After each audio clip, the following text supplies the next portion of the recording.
This is the Hoimpro Rainfall water system, where we have a 12-inch rain shower head and a handheld shower head.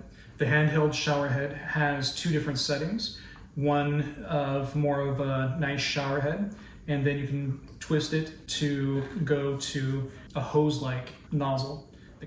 Both the handheld and the Rainfall shower heads are made out of brass with a matte black finish.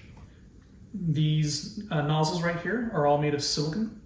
If you happen to have dirty water or sand or silt or something like that in your water and these get clogged, you can just squeeze them a little bit and the sand should come out. It comes with the planar cross where your hot water and your cold water come in. The diverter pipe on top is normally where you go up to your shower head, and out the bottom is where you would attach your handheld. It is all made of brass construction on the inside with all the valves, and it comes with a lot of the hardware you need to install it. And it looks like it comes with a flow control valve right here if you want to do more low flow. It does come with a manual with basic instructions on how to install it and some cautionary things to look out for.